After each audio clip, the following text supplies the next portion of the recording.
Good evening and welcome to this episode of Doctor's Diary.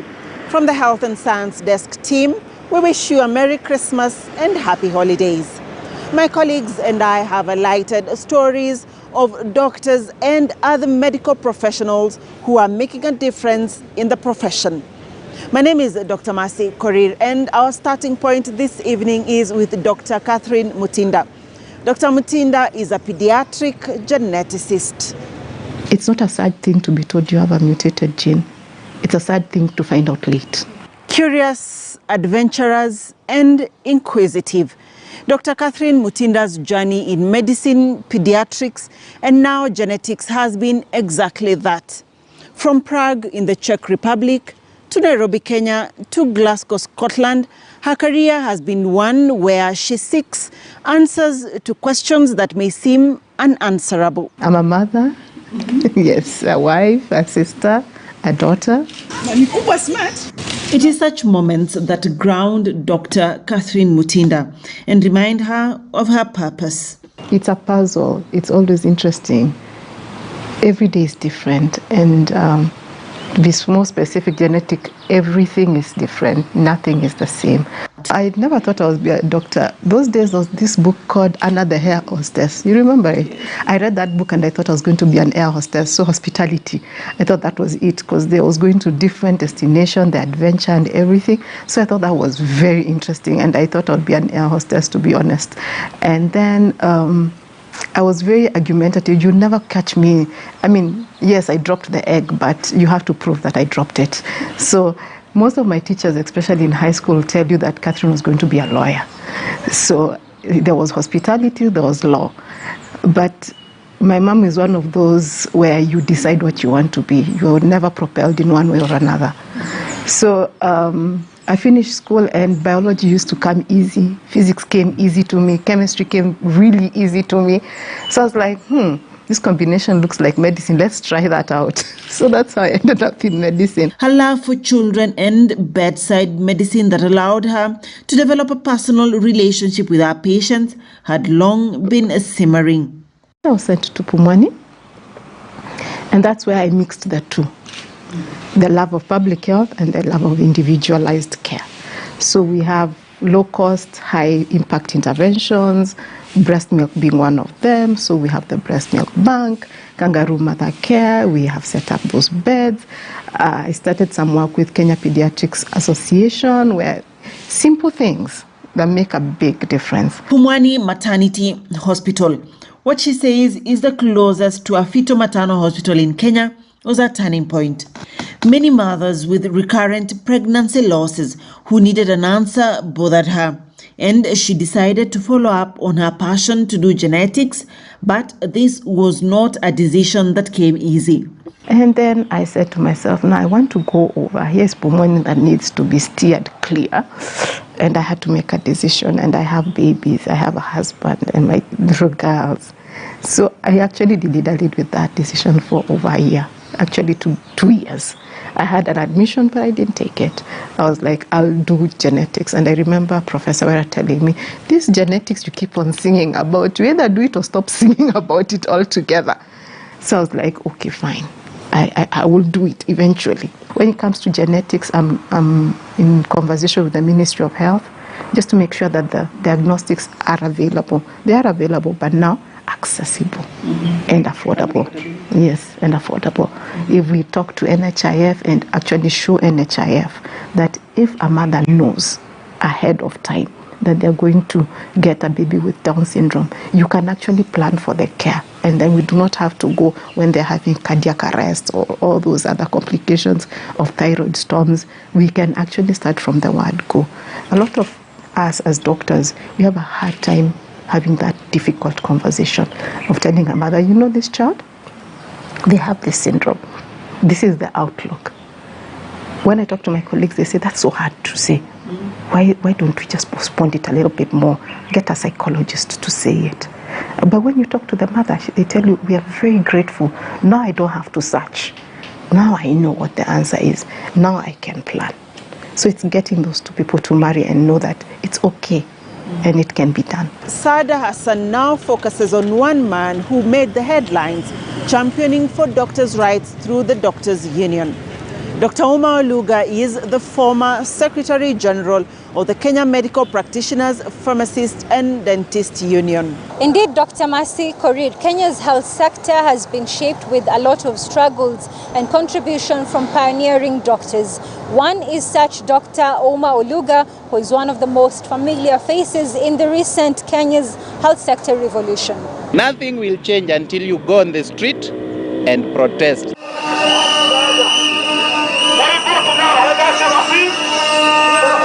There are events that shape narratives, change policies, and some shake the world.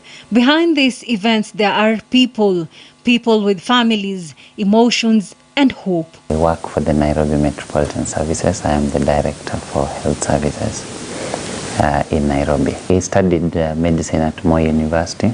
I joined Moi University in January of 2005, 10th January actually.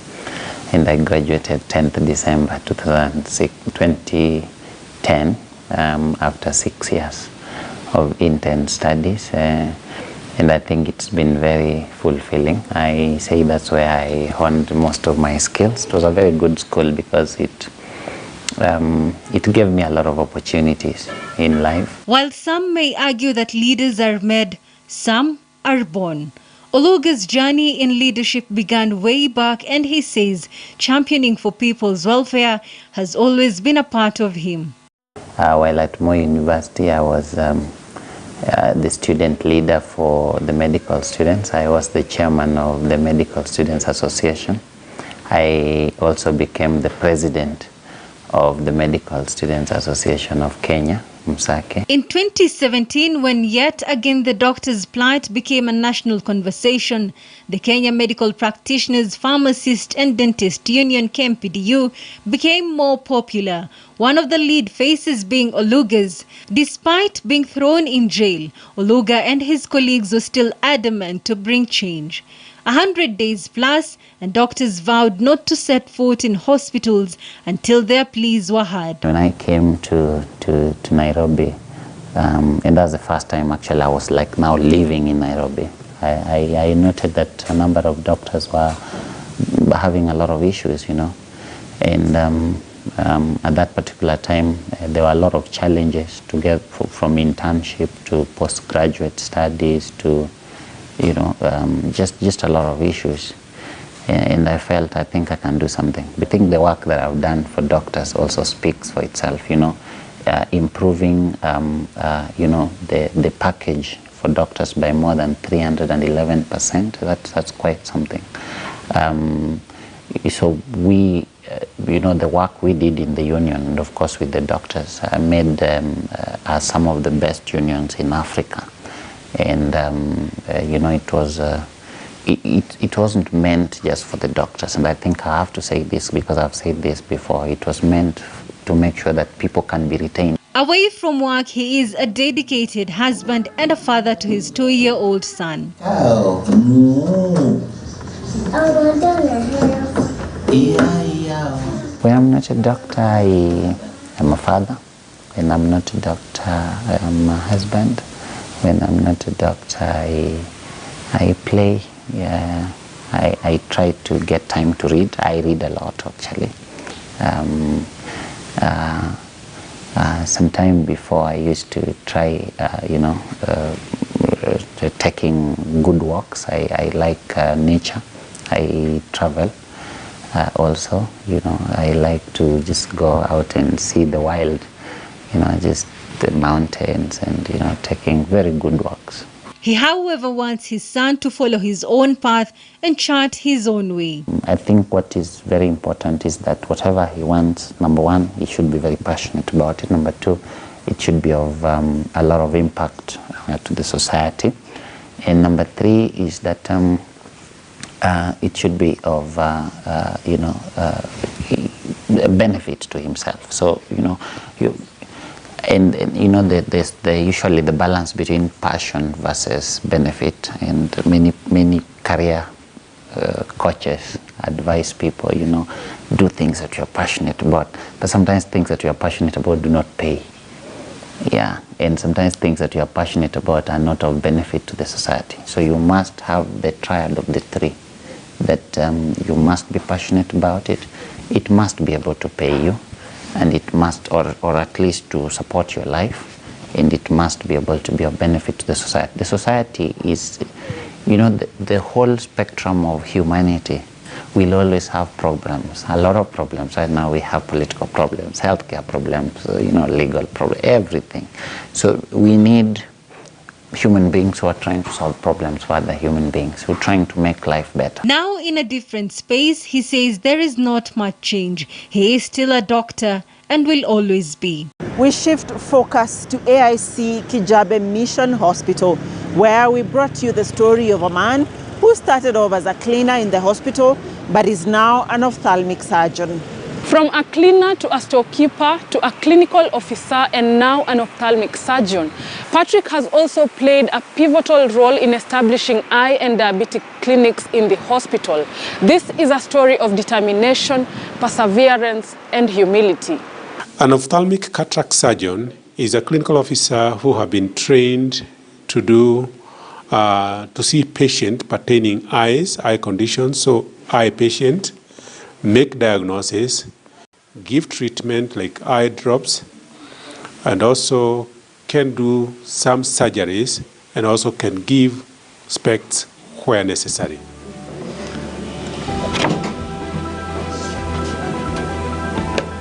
I come from a family of 10 siblings, and I am the third born.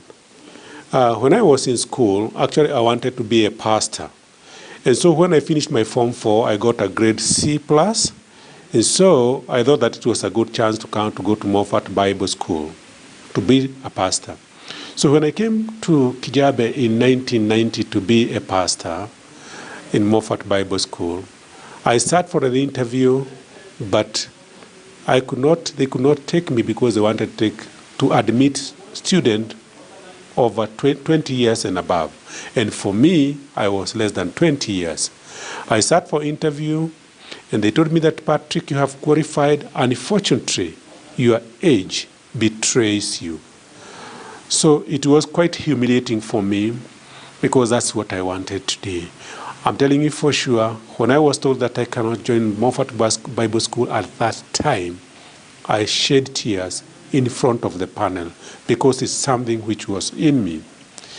But when I was leaving the room, one of the ladies who was conducting interviews saw how passionate I was, and she followed me. She said, Patrick, I have seen that you want to be really a pastor, but can I tell you something? If you work in a hospital, you can serve and testify and bring many to Christ more than the pastor. I could not understand. Then I said, what do you mean? Then she explained to me, she told me that, and all those patients who are coming to the hospital, the church, they are the one who decide that they are going to the church. But those people who are coming to the hospital, they are forced by circumstance because they are sick. And those people who are going to come to the hospitals, they are Christians, they are Muslims, they are Hinduism, they are atheists. Name them, all of them, they'll come to the hospital because they are sick. And so when you are there, being a Christian, by giving them services, they can be able to see a difference in you. And so when you're treating them, even if you're not going to tell them about Christ, they can see your deeds, and some of them, they can see something unique. And that's a time that maybe you can be able to preach to them, and even some of them can get salvation. There was no chance for me to join nursing school at that time. But Kijabe Hospital was willing to take me and employ me as a casual laborer. I was employed in a housekeeping department, and my work was only to clean. I was cleaning male ward, known as Wairegi, Salome ward, known as female ward, and also the corridor. I did that work for about 6 months. When I did that work for 6 months, the head of department said that I was doing a good job. And so I was promoted. I was taken to drug stores, whereby I was receiving the drugs and ensuring that the correct drug, everything is recorded correctly. I stayed there for 6 months, and also my work was recommended. The head of department called me, and then he asked me, Patrick, we really appreciate the good work that you have done. For several years, we have never seen somebody who can give a record which correspond exactly with what was given, which was donated. Some equipment, some things were missing. But your report have really corresponded with what was given. So the question is, Patrick, would you like to go to school? Remember, I had done in nursing interview, during nursing interview, and I had qualified. I said, yes, I would like to go to school. Unfortunately, I don't have money. The question we are asking you, Patrick, would you like to go to school? I said, yes. I remember it was on a Thursday. They told me, Patrick, pack and go home. You stay home today, Thursday, Friday, Saturday, but on Sunday, report to Kijabe Hospital, School of Nursing, so that to start your training on a Monday. One thing that makes me happy is when I see a blind patient coming, being supported to come to the eye department, cannot see, and then you see that patient, you take to theater, you operate, and that person is able to say, wow, this is my son, this is my daughter. She can be able to see what is happening. That one gives me a lot of satisfaction, and I feel that I want to continue. Mine is to see whether I feel much encouraged if I see a problem with issues have come to Kijabe, I have done something, be it little, and then I have changed the life of that patient. We come back to the capital, Nairobi, where I brought you the story of Professor Nicolas Abinya, whose service in the profession has been in cancer care and management. More than 40 years of his experiences in taking care of people with cancer are captured in this book, Shadow in Perpetuity. But not all stories and experiences could be penned. It's a mindset. It's a belief that there is nothing good locally, that good things only exist out there. It is the mindset, and it will take a lot of education. And the book I wrote was an effort to try to get people to understand. Yes, you may think that you are running away, but you will go out and come back with a cancer still.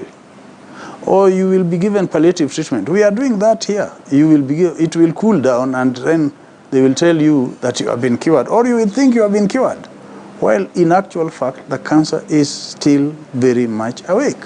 The journey of a cancer patient is long, where he says the patients always live in the shadow of the cancer, endlessly. Even when they have been cured, there is always one question lingering on. What if the cancer comes back?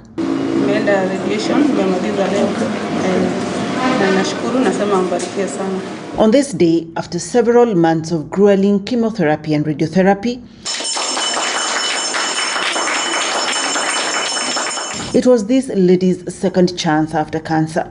She had finished all her treatment sessions and was going home with a new lease. Cancer is not a death sentence as such. There are many different types of cancers. There are some which are really nasty, I must say, and others which are not so demon-driven. In keeping with the circle of life, death at times is inevitable. How people handle death, however, varies from individuals and families.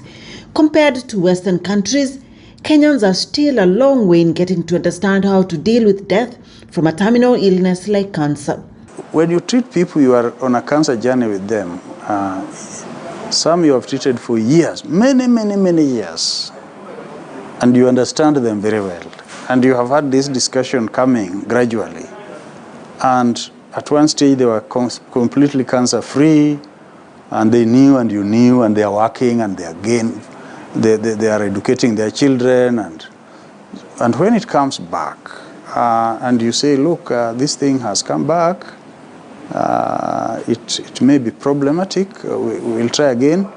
And these are educated people, some of them, and they read, And they come and tell you, doctor, you know, I think that when it reaches this kind of stage, this thing is too bad. Eh?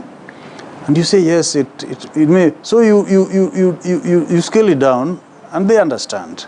And remember one engineer I lost after we had treated for many years, and he became very useful. He was even supporting cancer patients. And so that kind of person, particularly the one who is educated, will understand. And when the worst comes to the worst, you just accept that things have gone bad and that they were expected to, at the end of the day, go bad. Then there is a group that are not either terribly well educated or not surrounded by well educated people. There, the breaking news is different.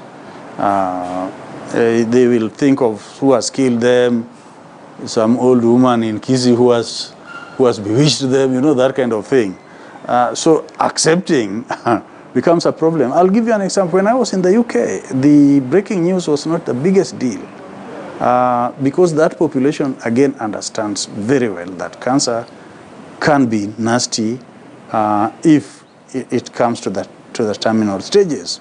So you would sit with them, and in a very short time you have told them what it is, and you have told them even you agree that no more treatment, no more wastes. You don't waste anymore. Let them just be made comfortable. Professor Abinya is alive to the fact that locally there still exist certain gaps and not everything can be addressed without referrals out of Kenya. We actually cannot treat all cancers. There are some which we must refer. We know you can be cured out there, so why should we refuse to refer you? We want you to get well. You know, as a doctor, if you don't want your patient to get well, then something is wrong with you. It's like a teacher. If you are teaching, you want your students to pass the exam. In the book, I have referred to a group who came to me. One is an engineer. The patient was an engineer, and the brother was in some other job, and they said, we must go out. And I said, no, but why must you go out? And I saw they didn't trust anybody here. So I knew the mentality was that the local people are idiots or something like that. They are either not well trained, or if they are well trained, they are not intelligent. His journey to medicine was inspired by others either pursuing the studies or already in the profession. The late Professor Mungai, who founded the University of Nairobi's medical school, was no doubt his biggest inspiration, advising he and others that medicine is not a cash cow, as some would imagine. When I was in Form 1, a neighbor of mine, somebody who joined in our neighborhood back in the village, had just gone to Makerere to study medicine. And he's still working in Kakamega. He's a pediatrician, Dr. Hezron Odongo, and he was an inspiration.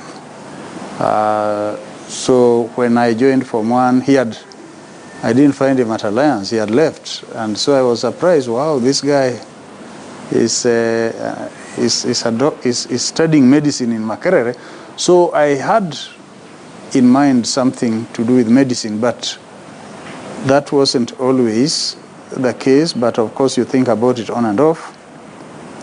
But when I went to A-levels, the teachers then started looking at some of us as medicine. So then one thought about going into medicine. And when we were in Form 6, the late Professor Joe Maina Mungai then came. At that time, we had actually chosen to go for medicine. So he came to talk to us, career kind of advice. And he gave us this talk. He said, look, those of you who are coming for medicine, there is no money in medicine. It is a service. So if you are coming for money, then go to you are coming to the wrong place. A rich story right there. And that's where we wind up this episode of Doctor's Diary. Be sure to join us next time as we highlight some of the other stories, other medical professionals making a difference in the profession.